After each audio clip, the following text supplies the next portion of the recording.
Good evening, good folks. Welcome to the City of Muskegon City Commission General Session meeting of July 12th, 2022. We are going to start with prayer and Pledge of Allegiance and then get into our business. But before we do, just like to let everyone know that if you'd like to address the City Commission during a public comment period, you may complete the comment form at the back of the room and submit it to our city clerk. On the form, please provide your name, home address, and the topic on which you'll be speaking. When it's your time to speak, I will acknowledge you. And you'll come to the podium, provide your name, and give your remarks. Note I will not share your address publicly, nor will I ask you to announce your address before public comment. Throughout our commission meeting, let's maintain decorum and remain respectful of one another. Visitors to our meeting should refrain from making remarks from the audience and instead are welcome to sign up to give public comment at the podium when called upon. Now, we're going to be led in prayer by our Vice Mayor German. And immediately following, we'll have the Pledge of Allegiance. If you care to join us, please stand and remove any hats.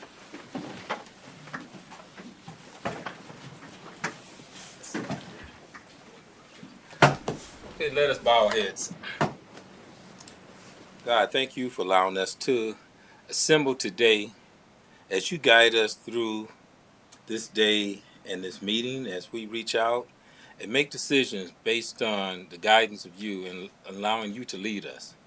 We just ask that you give everyone an open mind as we do business and conduct business, as we respectfully do this in the honor of you, who gave your precious Son to us, Jesus. We ask that everyone leaves here with an understanding. And if for some reason there's not one, we could talk and reach one amongst each other. But guide us to do the right thing as we take the leadership role here.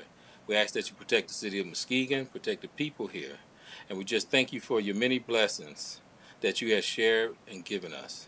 In the name of Jesus we pray. Amen. I pledge allegiance to the flag of the United States of America and to the republic for which it stands, one nation, under God, indivisible, with liberty and justice for all. Thank you, Vice Mayor. Yeah, you are.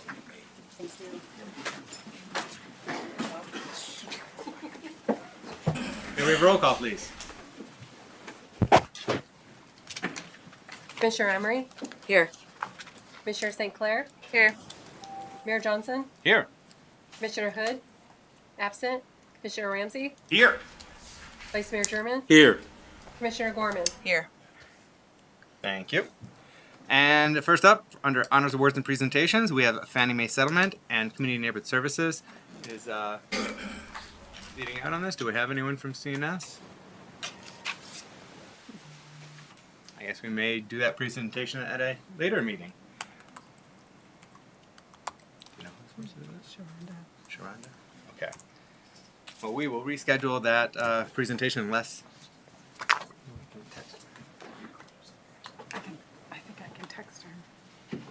Yeah, we may delay that or reschedule it. But for now, we'll move on to public comment on agenda items.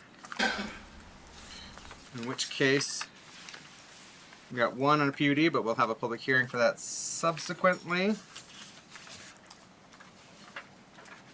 And then we have one on our consent agenda with regard to Rebel Road special event fee, and that is Ben Cross, joining us from the Lakeside neighborhood. Welcome. Case. Oh gosh, We got one on a PUD, but we'll have a public hearing for that. we're getting there. We're getting there. We're there. Okay. Thank you, Mr. Mayor, Commissioners. I have a couple of questions in regards to the Rebel Road fees. I guess, first of all, on the application that we filled out, there was discussion, or in the stuff that I seen anyway, there was said we met the point requirements to reach the $7,000, I guess, the forgiveness.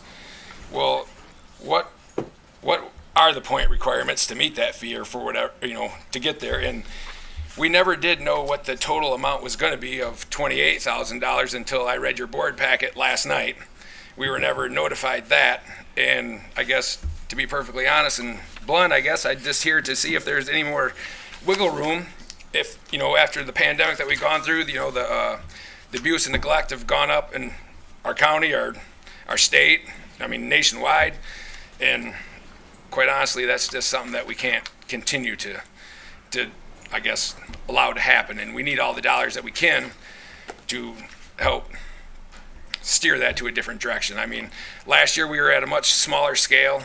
I mean, the year before in 20, we did, and yeah, in 20, we did not have an event. And from 19 to 21, we were down approximately $28,000 in sale and in revenue. So, I mean, all this money that goes out for the event is put out through the Child Abuse Council. So, if we come up short, or I know every event is under the same, I guess, same deal, but the child abuse puts all this money forward right now. And if we come up short, if we have a bad week and it rains every day, I mean, the child abuse is out all that money. I mean, right now we were on the hook right now for about $190,000. So if we get 3 days of rain and folks don't show up, I mean, we're bringing millions of dollars into the city. Of course, I'm not asking for this to be free, because nothing is free. I get that. I just wondered if there's a little more wiggle room or something that y'all can consider as far as a little less than $21,000, so to speak. And I guess really, where does the point system come into play at? So, or how do you achieve that, if you will? Thank you. All right. Thank you, Mr. Cross. I believe someone from the commission will be pulling that from the consent agenda so we can have some more discussion on that and perhaps get some of your questions answered. All right. Is there anyone else in the audience that wishes to speak on an agenda item? Outside of our two, we have the public hearing, so we'll get to you when we get to that public hearing. Is there anyone else? Oh, wait, that's not a public hearing. That's new business. We're going to hear from you right now. Welcome, Jamie Cross, joining us from downtown.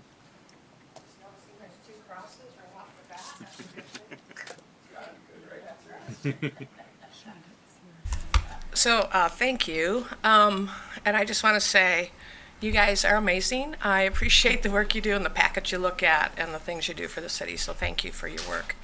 I am going to address the Adelaide Point PUD. I have 3 points, so I'm going to try to do that in 3 minutes. The first thing I just want to mention is it's really refreshing to see some green concepts and developments in the city of Muskegon.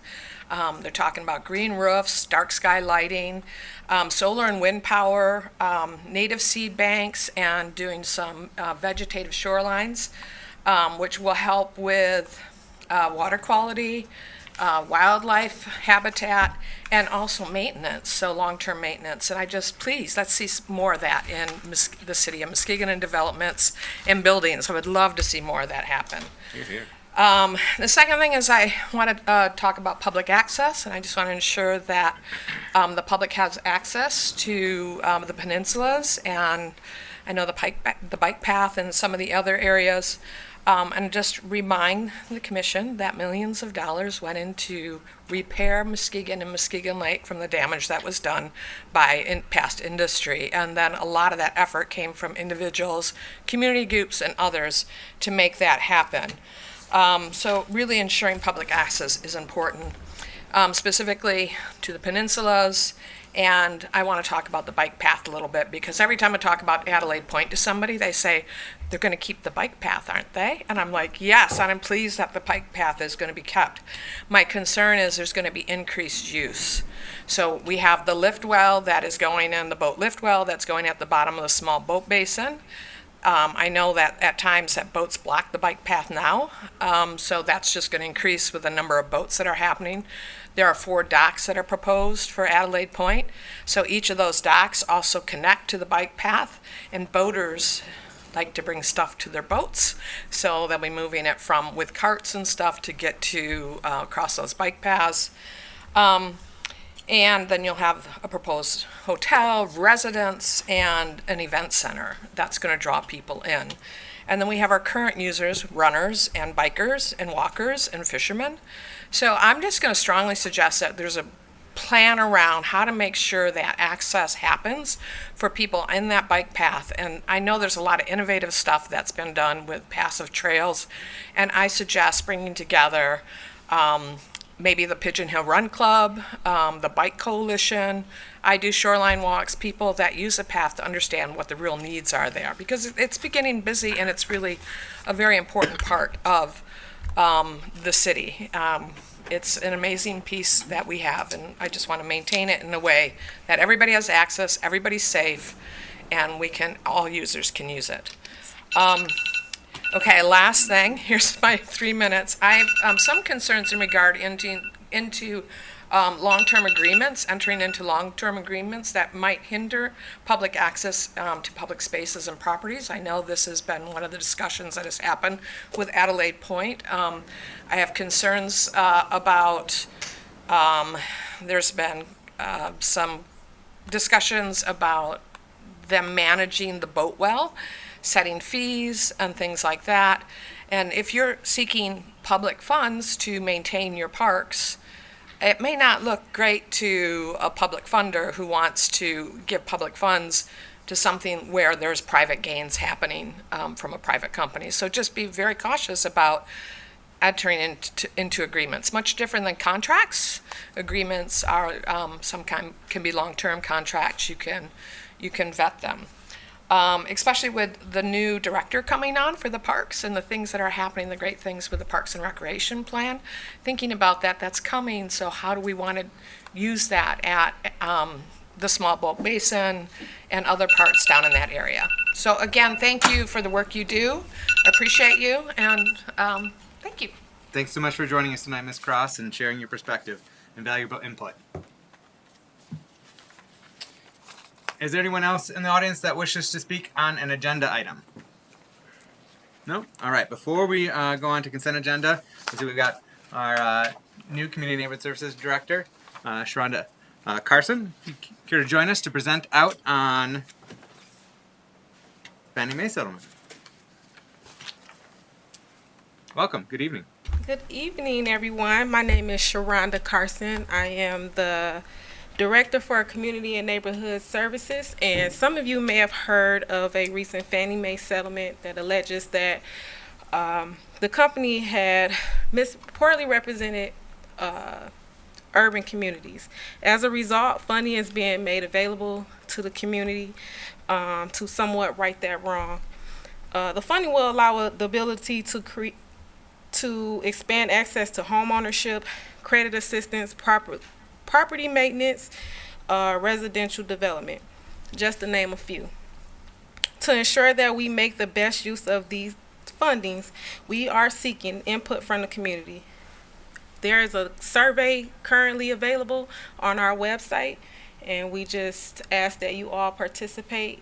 The more feedback we can receive, the better we can do at deciding how best to use these fundings. So thank you guys, and have a good night. Approximately how much funding is available that the city of Muskegon will be receiving as part of that settlement? The city of Muskegon, along with Muskegon Heights, is receiving $604,000.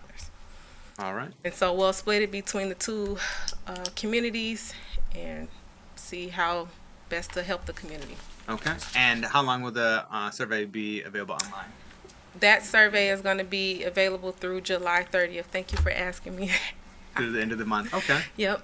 July Excellent. 30th, and then we'll know more after that. Okay. So after you receive that input, you'll come up with recommendations on how to spend those dollars for the benefit of our community, and you'll bring that back to the commission. Yes, we will do that. Okay. Commissioners, do you have any other questions while we have Director Carson? No? All right. you. Thanks so much. All right. Moving on to consent agenda. Commissioners, you've had an opportunity to review the consent agenda. Are there any items that you wish to have removed for separate consideration and vote? Commissioner Ramsey? Yes, I would like to have D and L pulled, please. And L. Commissioner St. Clair, was anything beyond those two? Item H, please. Commissioners on this end. Vice Mayor, any other items? No? All right. Entertain a motion? I move to approve the consent agenda minus items D, H, and L. Support. All right, we have a motion by Commissioner Gorman, supported by Commissioner Ramsey, to adopt the consent agenda as presented, minus items D, H, and L. Unless there's any discussion, roll call. Mayor Johnson, Yes. Commissioner Ramsey, Yes. Vice Mayor German, Yes. Commissioner Gorman, Yes. Commissioner Emery, Yes. Commissioner St. Clair. Yes. Motion passes. Thank you. And Commissioner Ramsey, item D. Thank you, Mr. Mayor. Oh, how are you? Well, Great. Thank you for being ready and coming up here. If you could just answer. Motion, please. Oh, sorry. I motion to waive up to $7,000 in special event fees for Rebel Road 2022. Support. All right, we have a motion by Commissioner Ramsey, supported by Commissioner St. Clair, so that we may proceed with the discussion on the item of waiving up to $7,000 in special event fees for Rupper Road 2022. Commissioner Ramsey. Thank you, Mr. Mayor. My apologies. No worries. It's been a long day. Director Evans, how are you? I am well. Thank you for making your way up to the podium. Can we just talk about the how the $7,000 was reached, that dollar amount, and what points and things we look at when we look at a discount for agencies who do such great work, like Rebel Road? Certainly. We do have a commission-approved special event fee waiver process, which is what was followed in this instance. I think we attached that right with the agenda. And you can go to the back there, and the scoring criteria is based on those metrics right above the signature.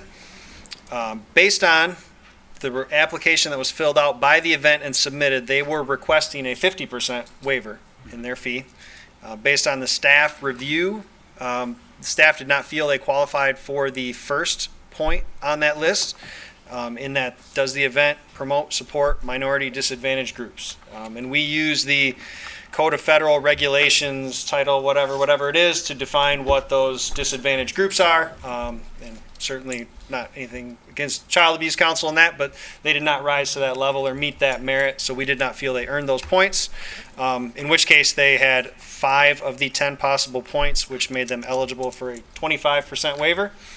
All the fees are estimated. That's based on, past history of the event, what we think it's going to cost, what the police department expects to provide in terms of staffing, what DPW expects to provide in terms of barricading, and all those factors.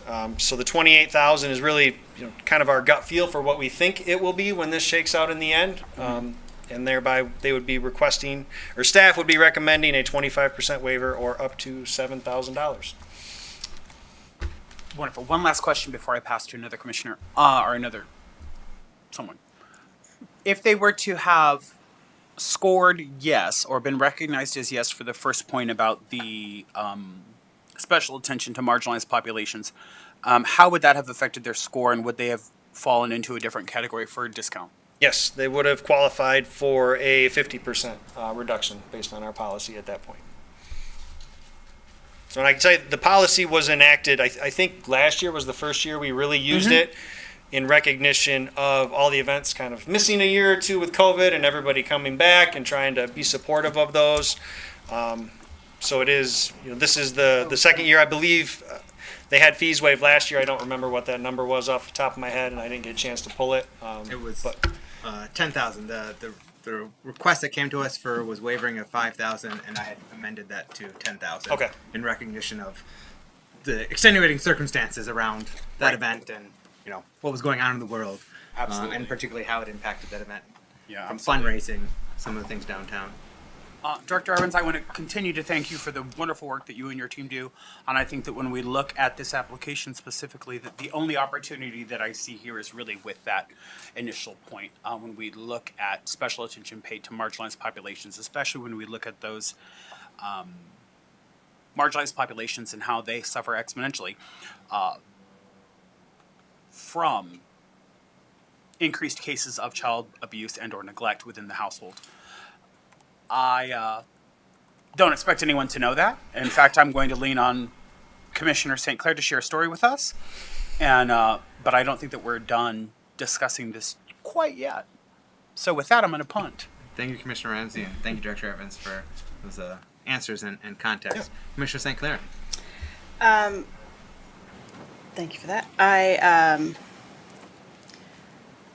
don't know what the Federal Code of Regulations, Title 13, Chapter 1, Part 124.103 is, and I was trying to do a quick Google on that, what is listed in there, but I can guarantee you that the population served by the Child Abuse Council is most certainly one of the more marginalized communities in our region. Those children and families are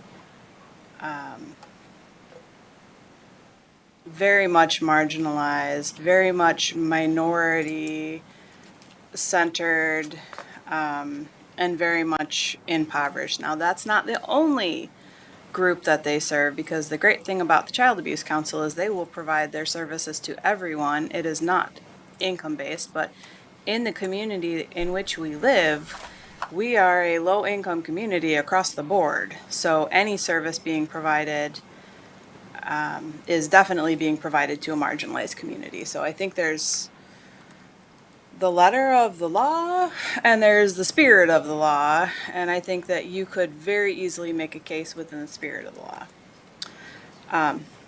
That was not my initial question, though. I did not understand what this note was, so thank you for that. I would have been a little more prepared if I did. I should have asked. My questions might actually be more for Captain Rush. I'm wondering about the $25,000 charge for police services. And in my wondering, I am wondering, and maybe this is for a whole lot of people to answer me, do we charge Bike Time any fees for their concurrent event? Or is it because it's on private property that they aren't charged anything? Anybody know? I don't believe DPW charges them anything because I don't believe we Right. provide them any services. They don't have to get any permits for that, correct? Is They that- do still get a special event permit. Okay. It's open to the public. Okay. Helps us coordinate just between different events in the Okay. city. But I don't believe DPW charges them any fees. If we do, it's very minimal. Okay. So then, this is for Captain Rush. If Rebel Road did not exist and Bike Time, if something happens and Rebel Road doesn't come off this week and Bike Time is still functioning, would you employ additional police presence if it was just Bike Time and not Rebel Road?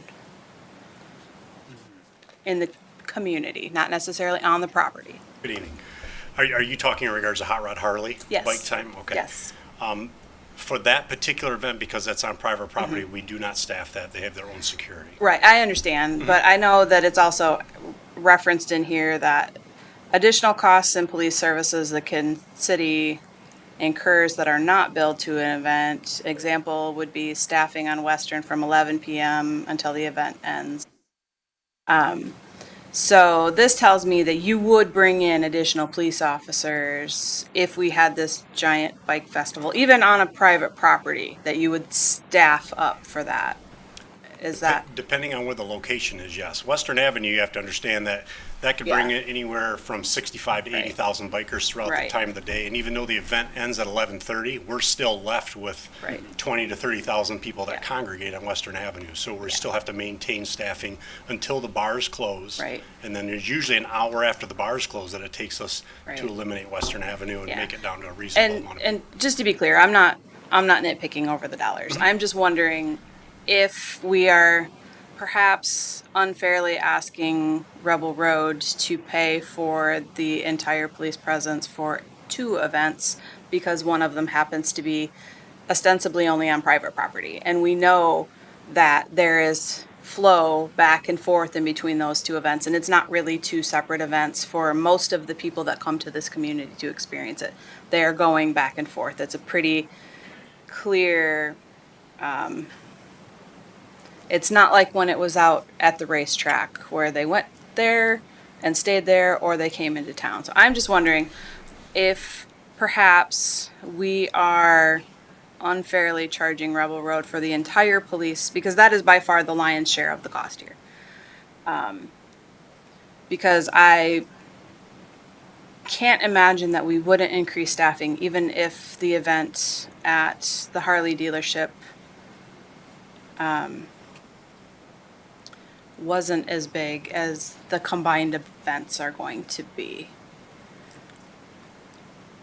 Yeah, I guess when you look at I get the point that what you're trying to make there. Right. Essentially, yes, do both events. Yes, they both cater off one another. Right. Essentially, I know when we did cell phone pings for the actual events last year, you could tell where where the groups would go from Hot Rod Harley down to Western Avenue, down to Hackley Park. You Okay. could see a triangulation Okay. in where the actual groups would go over various times of the day. So, I guess from what I understand, what you're trying to say is, do they share it? Yes. Could they share the cost on those specific? Certainly. That just depends on how the city wants to break that up, essentially. I just know for police services for this particular event that it usually ranges between 20 and 28,000 back in the older years, but COVID knocked a few of those years down. And we had a couple years too where Mother Nature didn't work out well for us either. We had to put Western Avenue back together a couple times, and by far we work hand in hand with Rebel Road. We want to see it to be a very successful event and it's a very great cause, but certainly I think that we could always look at different aspects of it for sure. Okay. Do we have an opportunity when issuing the special event permit for Bike Time at Hot Rod Harley to request some level of reimbursement or compensation for our public safety services, that their attendees, even though we're not staffing on site, they're private property, but their attendees are benefiting from, essentially? Would that be the opportune time to have that conversation with them as part of the issuance of the special event permit itself? Right. Once the special event permit is actually obtained, or once they file it, that's usually when we have our pre-meetings, essentially to determine what a potential invoice could be. We've worked with Rebel Road for so many years now. We kind of have a ballpark, and we try to do what we can because of the nature of the event. We try to shave it where we can, or like for Wednesday's event, I use on-duty staff for that instead of trying to hit them with overtime. So we try to but we also have to take into consideration the community itself in our 911 calls. So, yes, I would say that we would want to do that before it's actually approved, so then they have an idea what the cost would be, especially if we share an event, such as Western Avenue is a pretty shared event, whereas the concert series is primarily just that location for 10 weeks. I mean, I guess one of the weeks is Rebel Road, so that does pick up one of them. So the other 9 weeks would be just on private property that they have actual personal security for those. Okay. Yeah, it seems reasonable to me that at least have that conversation. It may not necessarily be we're doing a 50-50 split, but just some consideration of the fact that they're benefiting from and their attendees are benefiting, and just and ultimately it's defraying the cost for a worthwhile organization that's benefiting from Rebel Road festivities. And so, but I think in that regard, while we're not able to make that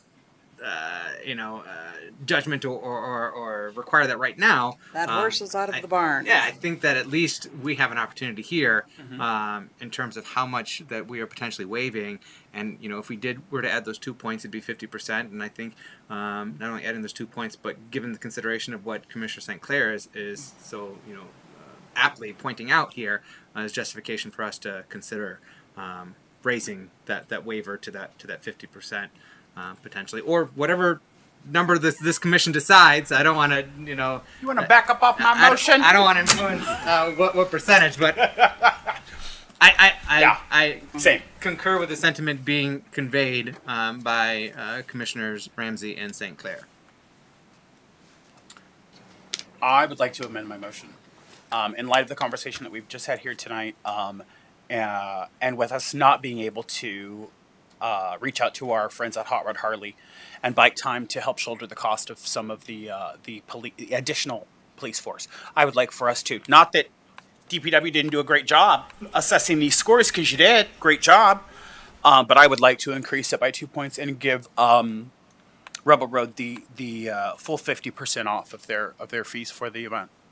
That's a So amendment of your own motion. So waive up to, so that I'm going to say that gonna I would like to make a recommendation to waive up to 50% in special event fees for Rebel Road 2022. Because I don't know a Alright. dollar amount. I believe you supported the original motion. Do you accept the Amendment. new motion? Yes. We're going to treat it as a new motion, right? Not as an amendment to the motion. Okay. I would support the new motion. One vote.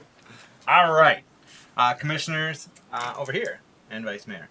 Do you have any questions or additional input on the motion as it stands, which is to waive up to 50% of the special event fees for Rebel Road? Just Vice Mayor more of a Sherman. comment, and then I do have a question for Director Evans. The work that the Child Abuse Council does is amazing. I was fortunate enough to be a CASA and volunteer time to work as a court-appointed specialist advocate and really make a difference in these children's lives and families, to get them to a better place. And Director Kylene E has done a phenomenal job over there over the years, and I commend her on her work and her leadership that she does there. Just a question on the scale where you talked about, Director Evans, for the qualifications of the 2 points. I was looking for it in here. Did I overlook it, or was it in the package? The scoring was Scoring. included in the packet. It would It have. was not? It was. It was. Okay. First line If you item. go like 2 pages past the cover sheet, Okay. the criteria considered, there's what is that? Some connection problem. 8 questions there that the applicant answers. Okay. Like I said, and the only Okay, I difference see. was Yeah, that staff yeah, yeah, differed yeah. with their opinion on the first question. Yeah, I have no problem with the amendment. I just wanted to make that comment on, the work that they do, and it's greatly appreciated. And it's good that we as a commission could agree upon things like that to better work with, nonprofit organizations such for a good cause as this one here. So I'm in favor of that as well. Thank you, Vice Mayor German. Commissioner Emery or Commissioner Gorman, do you have anything to add or ask? All right. Any follow-up on this side? No? All right, roll call, please. Vice Mayor German, Yes. Commissioner Gorman, Yes. Commissioner Emery, Yes. Commissioner St. Clair, Yes. Mayor Johnson, Yes. Commissioner Ramsey. Yes. Motion passes. Excellent, thank you.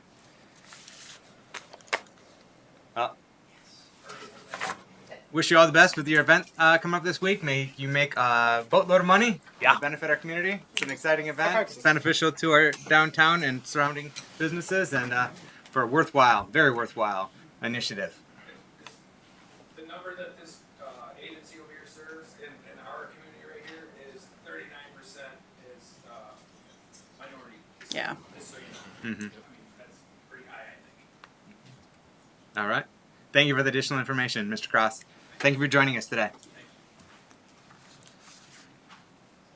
All right. Item H, Commissioner St. Clair.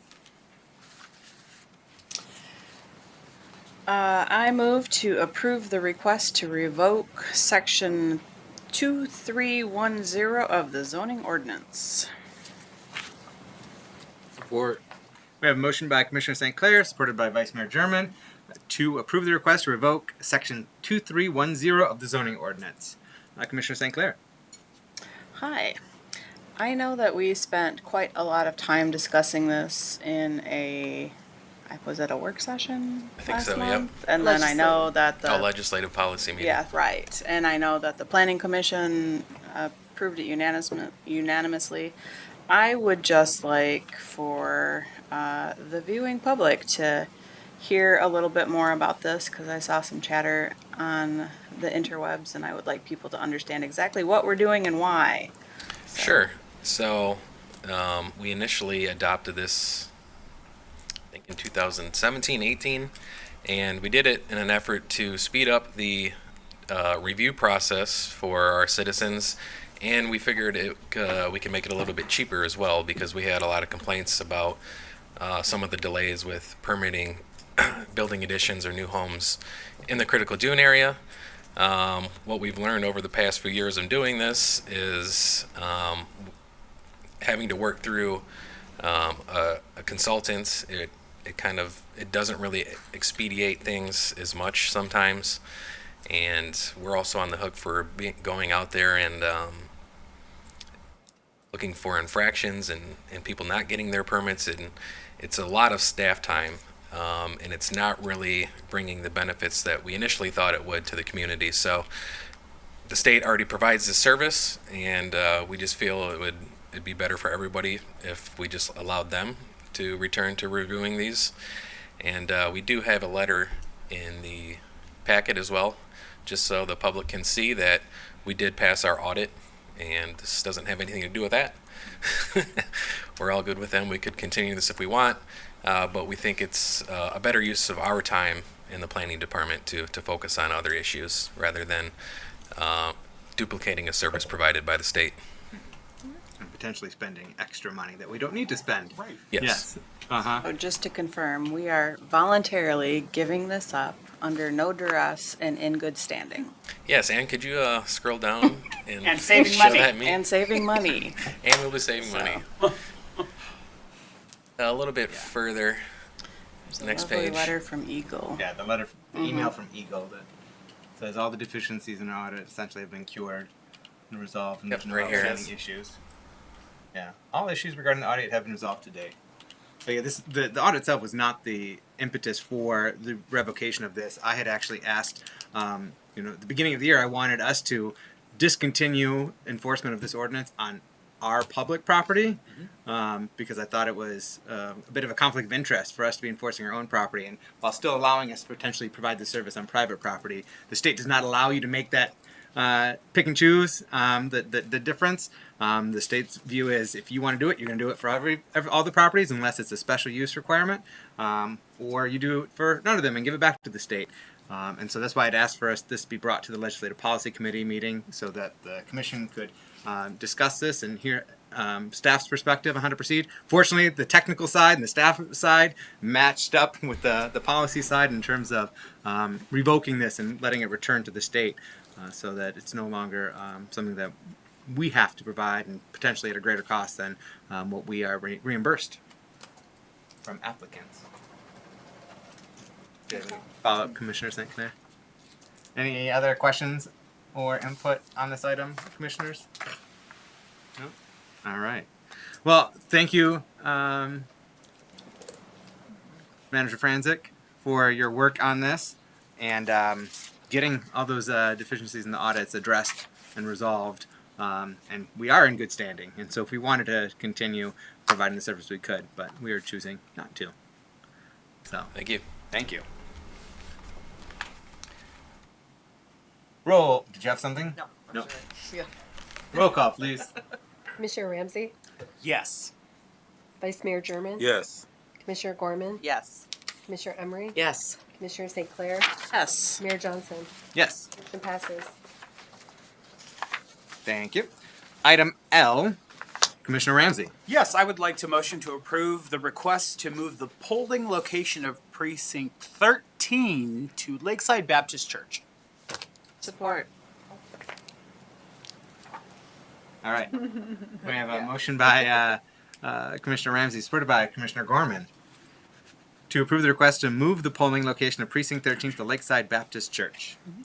Commissioner Ramsey. Yes, wonderful. I just wanted to give the city clerk an opportunity to really highlight this as it deals with the precinct and voting itself so the people in precinct 13 understand where we are. And if you live in precinct 13 and you're watching on the line, make sure you share with your neighbors. Let them know, things like that for anyone who's actually voting in person. And I'll hand it over to the clerk. Thank you. So we just recently found out that Bunker School has been under renovation, but it's going to be to a point that it's not going to be accessible at all for elections. When we reached out to the school to kind of question them and ask them about that, that's when they just indicated they had forgotten, that portion of it, which I totally understand with the big renovation that they've got going on. But they were wonderful to recommend. Lakeside Baptist Church said they were awesome to work with, and we did reach out to them, and they have been fantastic. The deputy and I, we went over there and we visited the facilities. They have a really big room in their basement with an elevator, which is wonderful. They actually have enough room that they honestly could host 2 precincts. It looked kind of tempting, but they're also going to allow us to leave all of our equipment there, which is phenomenal. And just a very, very welcoming. Of course, they also have a really big parking lot too, which is really great. People who don't feel comfortable going to the church, we now have no reason absentees, so that's always available for everybody. A letter will, as long as the commission does approve it tonight, a letter will be going out in the mail tomorrow, informing all of the voters of the change, and we were able to get it right next door to where the current location is. We'll have signs on the door, but even if they miss that, they're gonna, it's just a walk over. So we think it's a good solution. So then for follow-up, the new location is next door Next door. to the old location. Yes, So yes. literally next door. We're sitting on a Literally. letter to Yes. let everyone know, and Yes. it is completely accessible. There's a large parking lot and an elevator. They're going to get a new voter registration card. The letter has already been printed. There's going to be signs on the doors. There will be signs at the new location. Yes. And Manager Franzik and I are going to show up and hold signs that say "Vote next door," right? Yes, because Perfect. Mr. Franzik loves projects like that. Yeah, yes. he loves doing work with me specifically. I know he does. He's Yeah, told me yeah. that. Yes. So just kudos to you and the team for getting this taken care of in such a hasty fashion, so that we can make sure to maintain the integrity of our voting procedures here in Muskegon. Thank you. Here. Anything else on this item, commissioners? Questions or input? All right. Great work to the clerk's office on finding such an great location right nearby. And also, in addition to people that may not feel comfortable going to any sort of place of worship to vote, not only is there no reason to absentee voting, but you can do in-person voting at City Hall and the city clerk's office the Saturday before the election. So that is always an option as Or well. look for the schedule of the election trailer. I'll be out around. So yes, And they can pick up their absentee ballots at the they election can trailer. do everything in the election trailer. Yes. Vote in person at the election Yes. trailers. Wow. I didn't know Absolutely. that's okay. Wonderful. All right. Unless there's anything else, roll call. Commissioner Gorman, Yes. Commissioner Emery, Yes. Commissioner St. Clair, Yes. Mayor Johnson, Yes. Commissioner Ramsey, Yes. Vice Mayor German. Yes. Motion passes. Thank you. No public hearings. Just trying to get those PUDs on public hearings again. We already had those at the Planning Commission. All right. No public hearings. No unfinished business. New business. First up, we have a final plan unit development approval for 2801 Lakeshore Drive. So that we may proceed. Entertain a motion. I move to approve the final planned unit development for the 39 single-family homes and the 2 new private streets with the condition that a sidewalk be added to the Beach Street side of the development and an updated site plan is approved by staff. Support. All right, we have a motion by Commissioner St. Clair, supported by Commissioner Emery, to approve the final planned unit development for the 39 single-family homes and 2 new private streets with the condition that a sidewalk be added to the Beach Street side of the development and an updated site plan, then approved by staff. All right, discussion. Commissioner St. Clair.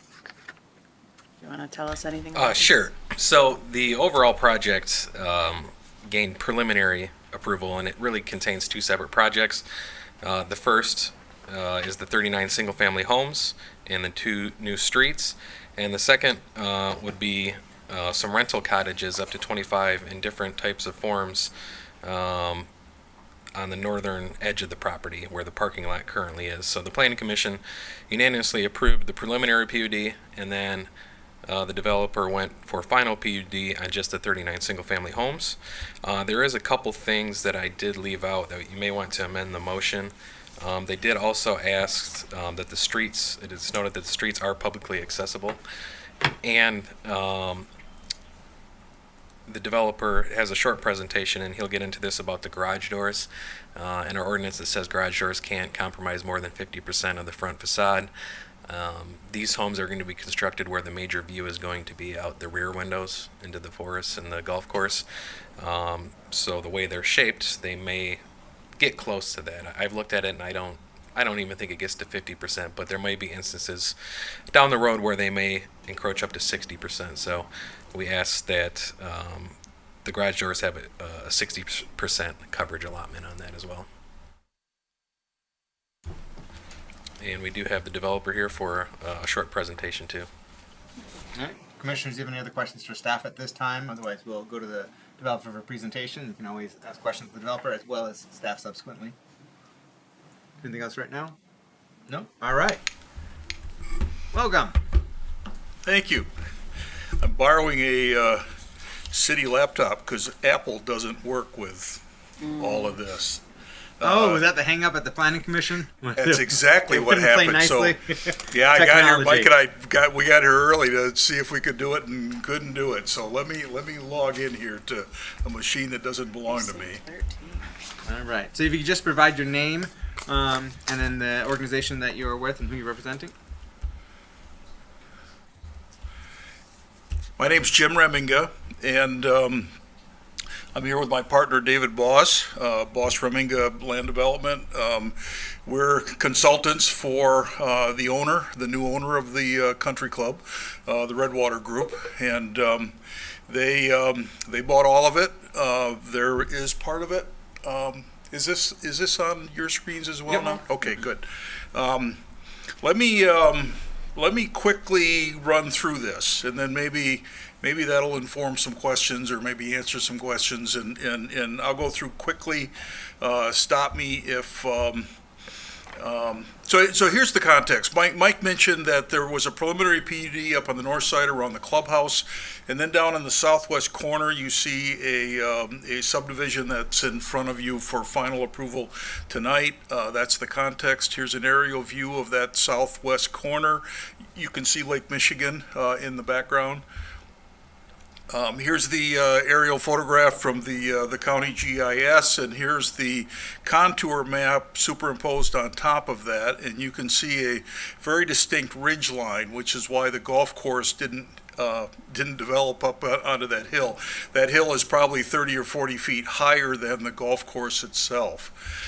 That ridge line was the ideal thing then to respect and to take advantage of in terms of laying out a street alignment, because the homes that are on that ridge line have very dramatic views overlooking the golf course. So what we did is we took that ridge line, we respected it for not only for the value for housing, but also it gave us a edge where we could preserve all the trees and so on along the ridge line, and we started doing conceptual plans based on that. The trees that you see conceptually here, if you study the engineering drawings that were part of the final PUD, we're saving all of these trees. There's no grading in the areas where these trees are shown, and that was very intentional in terms of the not only the quality of life for the people that would live in the new homes, but also out of respect for the existing neighborhood and what could have been their beautiful view into this naturally wooded area for so many years had we taken those trees down. So what we did then is we started looking at what we think is the market in terms of architecture, developed some various floor plans, different sizes, which then offer different price points. And as Mike said, the primary views are to the back, so that's why we asked for a waiver on the 50%. And Mike is absolutely right that what's drawn right now actually doesn't need the waiver, but just to have a little bit of flexibility, just because things are going to get customized. So our primary floor plan, all three of those are 42 feet wide. A double garage door is 18 feet wide. That's 43%. That meets the code. If we were to add a third stall to the floor plan, that stall might be 12 feet wide. So now the house is 54 feet wide. There's another 9 feet of garage door. So that's exactly 50%. So going to 60 just gives us a little bit of wiggle room, just depending on whatever customization might come. Garage doors don't get any bigger. They're 18 feet, they're 9 feet. You don't add 2 feet to a garage door. So it would be the rest of the floor plan that might put us into a point where the 60 feet is better than the 50. We spent a lot of time talking about streetscape. We spent a lot of time about talking about not making the garages a feature along the street. We'd like to have porches and so on that are in front of the garage doors, so as you're driving down the street, it doesn't look like a row of garage doors. The entrances and the quality of life on the street, although the view is out the back, we think that the walkability in the streetscape is very important too. It's about a 5-minute walk to the beach, so people people are going to walk down these sidewalks. It's a beautiful location. So just very quickly on the engineering drawings, there's a topographic drawing, there's a site plan that shows 39 lots. The boxes that represent the lots, those dash rectangles are a building envelope. The houses would be contained within those envelopes. The project is a site condominium, private road, private homes, and you all know how site condominiums work. Yeah, you can also see on here there's the existing trees are delineated pretty clearly, and we're gonna be very specific about not losing those trees. So utilities and the details, the grading plan, we've worked that out. We spent a fair amount of time with the city in terms of utilities and streets and planning and so on, getting the details right, and we'll continue to do so. You see a red line on the left side of this drawing that acknowledges the sidewalk. And then there's of course, there would be a couple of crossings that would allow our owners and their guests to get to the beach. We're really excited about the location. The Lake Michigan is a big part of it. A lot of these homes would, of course, be bought by golfers, by members of the country clubs, so they'll be just as interested in going up to the clubhouse and playing golf and so on. But it really serves both the lake and the club, so it's a special area. The other comment, just very quickly, about the preliminary PUD up around the clubhouse. The clubhouse, if you've been by it since Redwater has taken over, Redwater are real pros in terms of the golf course business. They own, I don't know, 8 or 10 golf courses now, and they own lots of restaurants, event spaces, health clubs, and the like. They've been working inside the club. I stopped in there actually this afternoon and took these 2 pictures. If you've ever dined at the country club, it doesn't look like that anymore. I hadn't seen the deck off the back of the building before. The deck has always been there, but they put a roof on it, and it's very nice. So they're doing a lot of work there. They're spending a lot of money, and it's all to give this country club another 100 years of life. Couple of other changes we're doing there. It was mentioned that there's an idea to do maybe some short-term housing that might be used for out-of-town guests that want to play golf, or possibly people that are there for a wedding or some kind of corporate event or something. So you see some little boxes here. The dark color here is the existing parking. We're proposing changing that. We can actually switch from a angled parking, which is very inefficient, to a 90-degree parking in almost the same square footage and gain about 40 parking spaces in doing so. So we're being respectful of the existing trees and the topography, but it's important based on Redwater's business model, where the restaurant and the event space is important, as well as the golf course itself. So this is a way to accommodate that. And then a similar story on the other side of the building. You see the dark being the existing paving. Here's what it would look like when we're done. We're keeping the road coming up the side of the hill and the service area at the clubhouse, and then basically expanding the parking. And then you see a suggestion for the possibility of maybe some townhouses or duplexes or something sort of along the edge of the driving range. That's probably long-term, and those homes would be up high overlooking the bay down on the west edge of the Sappy property. Spectacular location, but this is preliminary PUD. We'll be coming back later on with final details on that. So that's the story. The sidewalk is great. The garage doors, we're real close to being able to live within the 50%. By the way, I think that 50% language in your code is good to have. It's just when you have a view, Terrace Point's kind of an example of that too, in even a much narrower way, that sometimes when the view is so directional that the garage has got to just be on the end of the building. We're trying to get the best of both worlds, where the streetscape and the other side works. So, but that's important, we think. And then our intent is that the road be public. It is a private site condominium, but public in terms of accessibility. This is not a gated community. It's intended to be open. There's guests in Amazon trucks, and I mean, there's so much other use on roads today that you almost have to. So. One last point. At the Planning Commission, there were some neighbors, some that were very close in terms of adjacency to the project. We spent a fair amount of time after the meeting talking to them out in the hallway. We've committed that we will continue that dialogue, and to the extent that maybe there's some extra landscaping or some special consideration or something, neighbors worry about, we don't want people on their deck, looking down onto our patio and that kind of stuff. And those kinds of concerns are best handled specifically where this house, as we're laying it out, we're aware of that concern, and we work together with the neighbors. So, and we did meet with the neighborhood group leadership, had a good conversation with them. So they know who we are, they know how to get a hold of us, and we'll continue to work with them. So, excellent.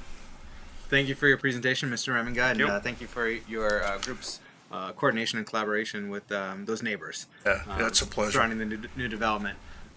I'm also very grateful for Redwater Collections acquisition of the Country Club, investments in the Country Club, the opening of the new Lake Bluff Grill, which is a phenomenal restaurant.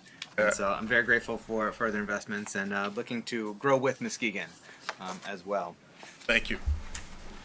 Commissioners, have any questions or additional comments right now?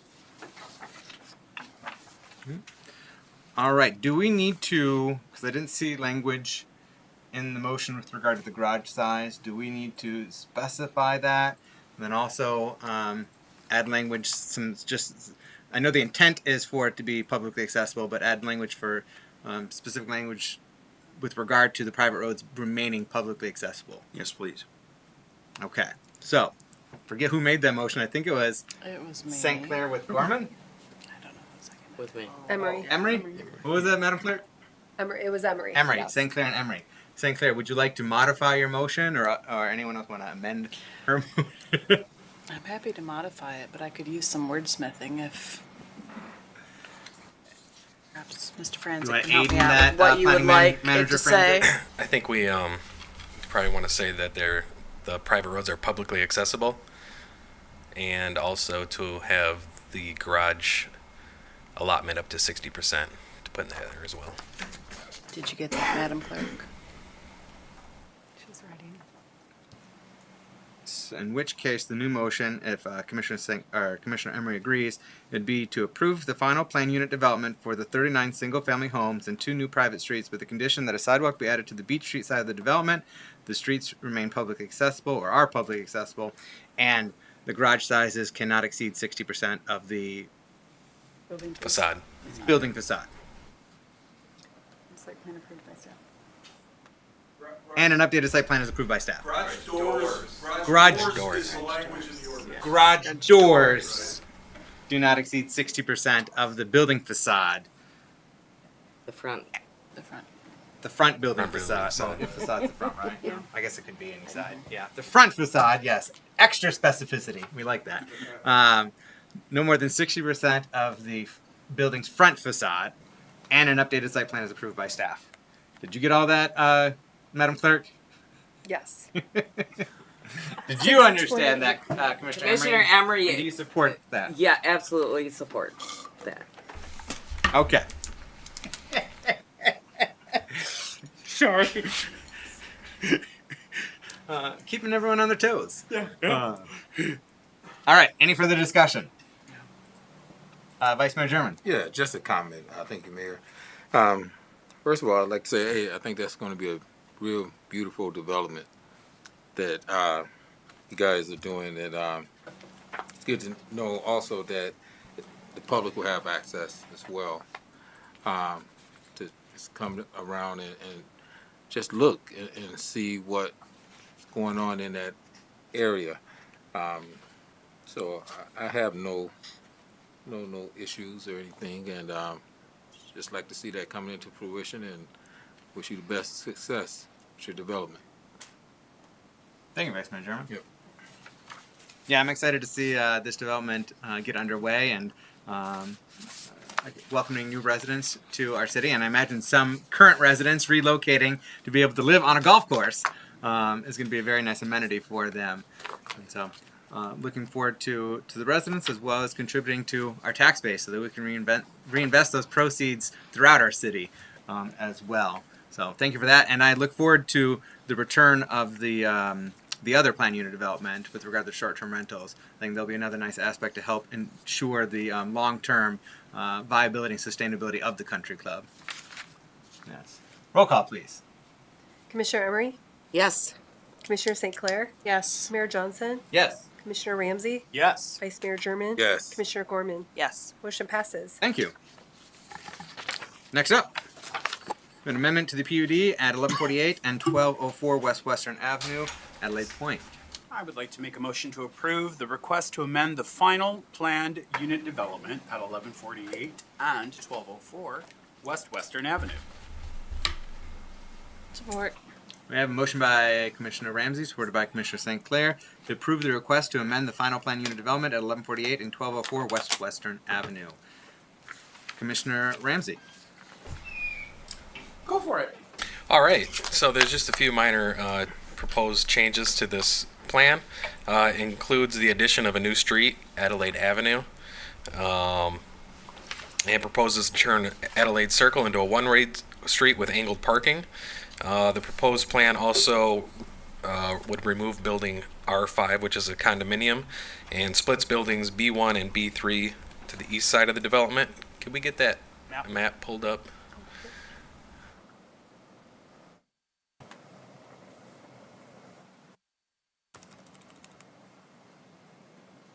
Well, that's a little tough to see.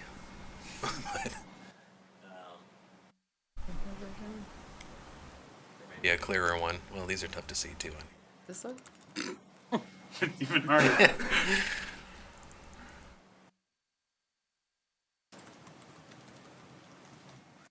You stopped me. I think you're going to have to keep going for a while to get Okay. one with a better resolution.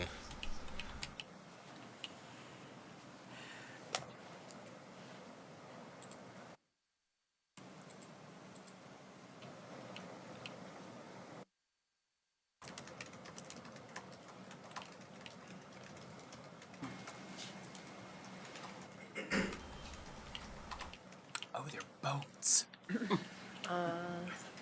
feathers. How many attachments do you have?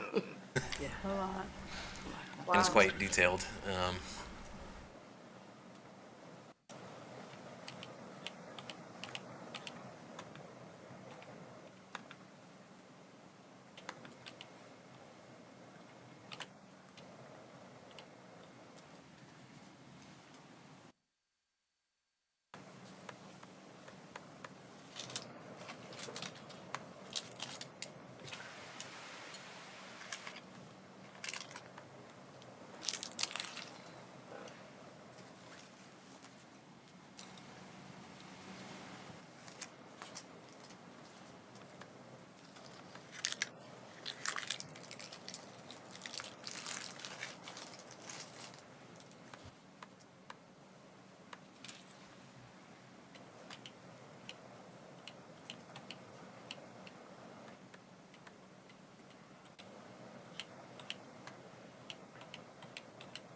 You have the capability to zoom in on these?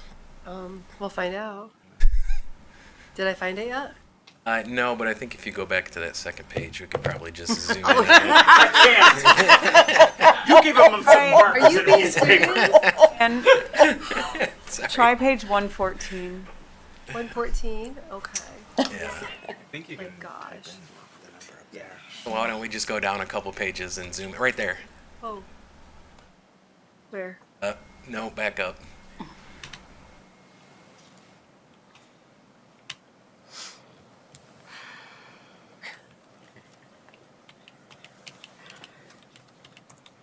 I can go to 114. 114. A couple more pages up. Is it literally like the second image?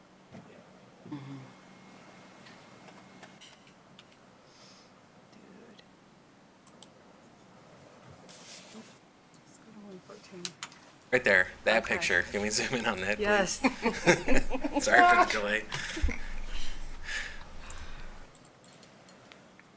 Okay, so if you can see where building R5 was, well, there it goes. You just keep talking. Okay. Okay, so building R5 in the middle of the development, that would be removed. That's a condominium building.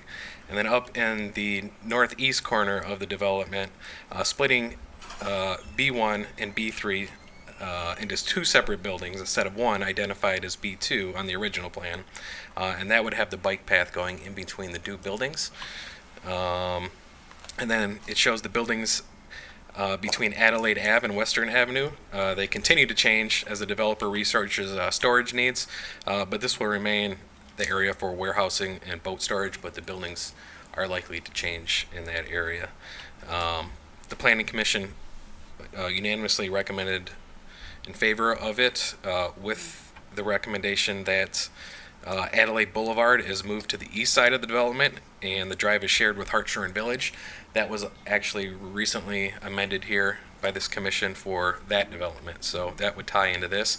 This plan does not show that, but that was a recommendation, and staff recommends to have that amended as well. And also, the motion at the Planning Commission was also to state that all entrance streets shall be public. So that you might want to amend that motion as well. We did talk to the developer last week, and they were going to bring in a better explanation of how that bike path will go in between buildings B1 and B5 there. You can kind of see the bluish of the pool on the upper right-hand corner of that development. I don't see them here tonight, but we also did get another comment in after the Planning Commission meeting. You can see on the plans, not this plan, but it shows the bike path on the west side of the development kind of have 90-degree turns into where the bike path would go northeast. So we'd like to clarify that the bike path will still kind of be worked out with the city, and I really appreciate Ms. Cross's comments earlier as well. We want to make sure that it's going to be safe there. It's going to be a lot different. And we're talking back and forth with the developer. You know, they agree they don't want 90-degree turns, but we should come up with something. There's going to be a lot more commercial activity going on there, a lot more people living there, hotels. There could be a lot of people on that, and we should think about how we could slow traffic. But as long as the city controls an easement through there, we still have time to work that out in the future. It really probably shouldn't be put on the developer at this moment. Okay. But I would be curious to see how that bike path goes in between B1 and B5 a little more. Yeah, back there would be welcomed. So the present motion doesn't reflect the amendment for the entrance streets. Should we, if the motion carried over from the Planning Commission for all entrance streets were public access, would that then mean, because we have Adelaide Drive and we have Adelaide Avenue coming off of Western, that then feed into Adelaide Circle? So would that mean Adelaide Circle, since it's accessible from those entrance streets, would also be public, or should we just add specificity and say all streets are publicly accessible? Well, I think the way they worded it was just to make streets that are coming off into the development, but I guess I wouldn't see the point of that. I think the intent was to get people from the street into the development and onto the bike path that way if they wanted to, so. Including those businesses where... It would be very confusing. So just for simplicity, we just added an amendment that the roads are publicly accessible. Yes. Okay. Did you want to add something else, or do you suggest a different thing with regard to, you said something about coming back for the bike path? Well, I mean, if we approve it, we're approving it as now. It's clear that the bike path does go through B1 and B5, but it looks like it cuts down in half, and I'm not... I guess I'd kind of like to see... Probably like to see how that functions. Okay. what is Commissioner Ramsey? I think I might be confused. So there's nothing new there. But didn't you say that they're not going to have B5? Or is So there more this than is one the B5? old- this is the This is the old plan. original. Because about 15 of these are called B5, right? My eyesight is poor, but it's not that Yeah. poor. So someone with the pool up in the the upper right hand corner. R5, Michael. So which building is not going to be there anymore? R5, which is in the middle. Right, okay. It's the one at the corner of Adelaide Circle and Adelaide Circle. Oh, Adelaide Circle. Right, I'm going to need you to... Yeah, no, it's the one over here next to... It's very close to C something. No, Ann, if you... Ann's got the cursor. If you could go the other way. Down, yep, keep going that way. Nope, down. To the right. For R5. Nope. Yep. If you Next building, one more. If you go to 114, that's what's actually we're asking to approve, because that's the old one that we're looking at right now. Yeah. But that'll So show if the you're one able to that's look at- removed. So there's the one that's going to be no more. So we're Yep, talking right about there. B5. Yep, that one's going to be gone. Do we know why? I just Not my believe business. it's their market demand. Okay. That's it. But we're talking about the bike path between B1 and B5, which is up in the northeast corner. Right by the peninsula. The peninsula and that little Yes. pool, right? Yep. Okay. So the bike path goes through what's labeled on there, I believe B5 and B1. Because that's currently where the bike path is, eh? Essentially, yes, but it's a little bit different how they're proposing it now. Okay. Okay. Yeah. So, same thing as the previous one. We can have an additional condition that the final configuration of the bike path is subject to staff approval of site plan. Yeah, I think that I'd be comfortable with that. I mean, ultimately, even if we adopt this PUD, it does not require necessarily, because we own the bike path, we will ultimately have to enter into some kind of agreement with the property owner for this development to move our bike path in some kind of land swap to ensure that the bike path remains going through that property. So just because the PUD is approved in this configuration does not mean that's the only that has to happen that way. And PUDs are allowed to change a little bit. I, as staff person, can change something that's very, very minimal like that. And if it works out in the city's favor that it needs to shift a little, then we can do that. Okay.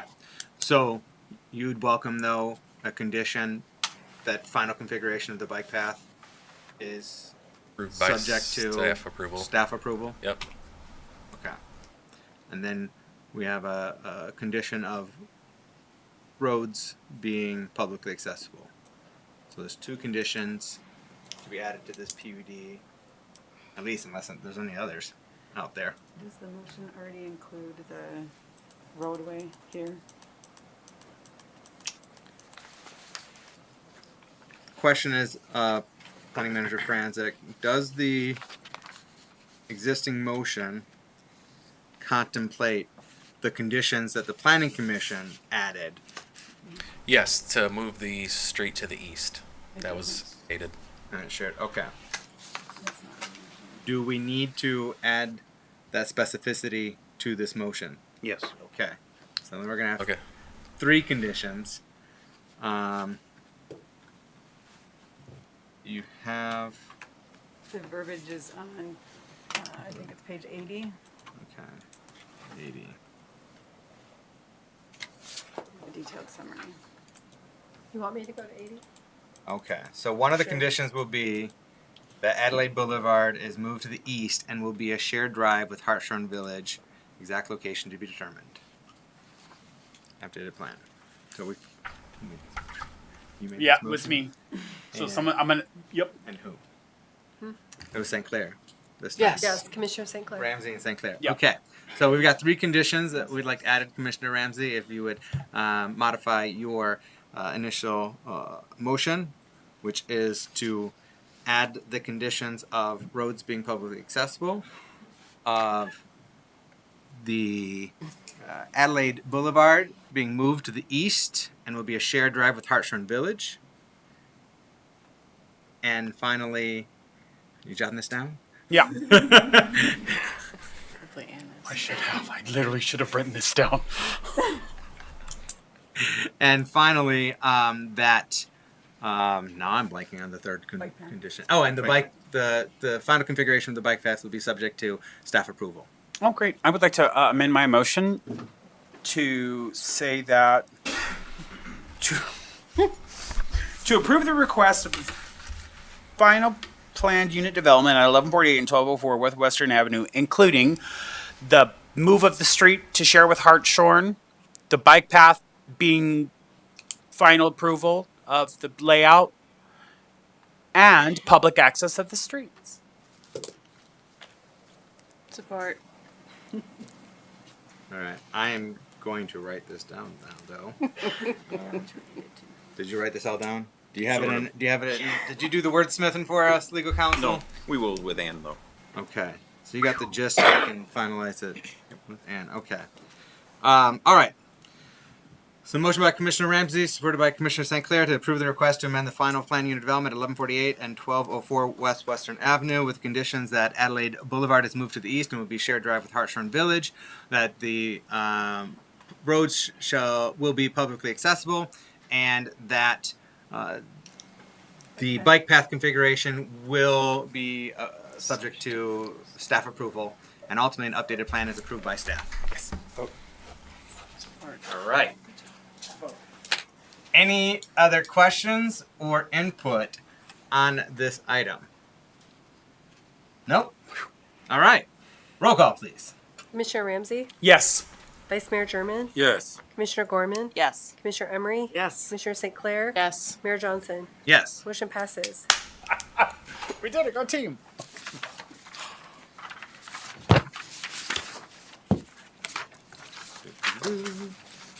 All right. Well, staff or commissioners, do you have any other business to bring to the bench tonight? No. All right. Then we are on to public comment. We have one person that has submitted public comment. Anyone else is welcome to submit a form for general public comment. We're going to call up His Honor, Judge Gregory Pittman. Welcome. Thank you, Mr. Mayor. Joining us from our beloved downtown Muskegon. Absolutely. Gregory Pittman, resident of 284, excuse me, I'm working through a cold here, 284 West Clay Avenue. 3 minutes?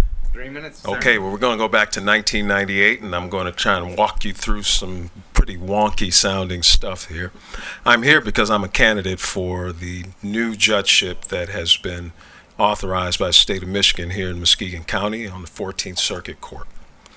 In 1998, the state of Michigan finally caught up with the rest of the United States and created a family division housed in the circuit courts of our state, all across the state.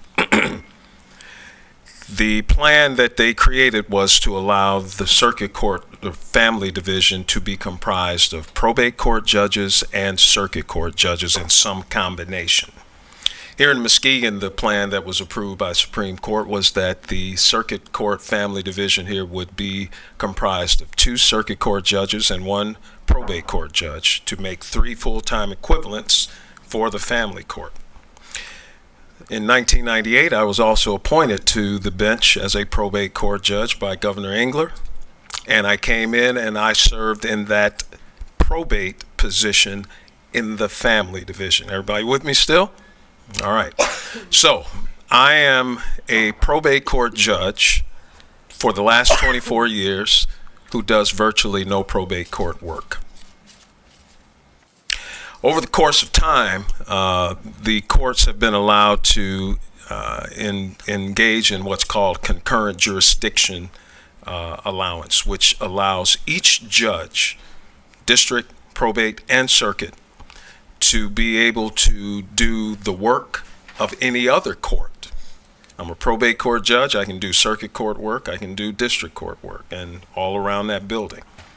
Over time, what has occurred is that maybe with a little bit of certainly benign neglect, maybe some ideas that maybe should have been challenged a bit more. Over time, what has occurred is we now have a family division because of concurrent jurisdiction that is now comprised of 2 probate court judges and 1 circuit court judge. So now what you have in Muskegon County is a probate court that is completely without a probate court judge. All of the probate court work in the county of Muskegon is kind of parceled out because of concurrent jurisdiction to any number of the 6 judges, the 4 circuits, and the 2 probate judges. It can work. It sort of has worked. It's not the best way for us to proceed. When I was appointed as chief judge of the probate and circuit court last year by the Michigan Supreme Court, and I'm serving a 2-year term, part of the responsibility I had was to provide a plan to the Michigan Supreme Court as to how we would operate our courts under my leadership. One of the things that I told the Supremes, as we call them, when I made that application was that if we are successful in getting the 5th circuit court seat, which we have been successful in, that I would take the step of running to fill that new circuit court seat and do what?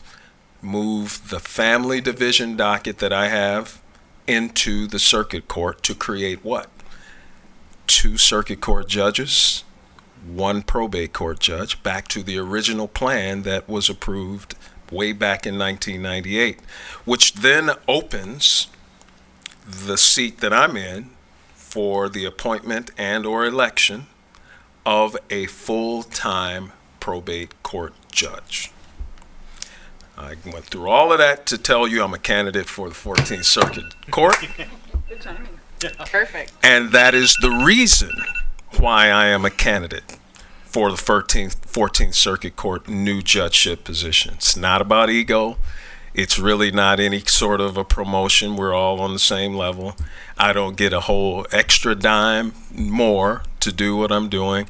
And I'm out here knocking on doors. You guys know what that's all about, because I think that's the right thing for us to do in order to have our courts comprised in a manner that is efficient, that is understandable, and hopefully that is effective to the delivery of justice in our courts in Muskegon County. Thank you for your time. Thank you for the opportunity to address you. You know, back in 1998, when I had to run a contested campaign, this was not a thing. Candidates didn't come to council meetings and introduce themselves, but I've come to learn in this new world, that's what happens, so I'm here. And if you have any questions, of course, I'd be glad to try and answer them, but thank you for your time and your indulgence in my explanation. Thank you all. Well, we are grateful for you to be here and joining us tonight, Judge Pittman, and also very grateful for your service to our community on the judiciary, and really appreciate that historical context of the judiciary as well. Thanks so much. All right, is there anyone else from the audience that wishes to give public comment at this time? No? All right. Well, I'd entertain a motion to adjourn then. So moved. All right, we got a motion by Commissioner Emery, supported by Vice Mayor German, to adjourn. All in favor, please indicate by saying aye. Aye. Opposed, same sign. All right, the ayes have it. Take care. Be well. I didn't say aye.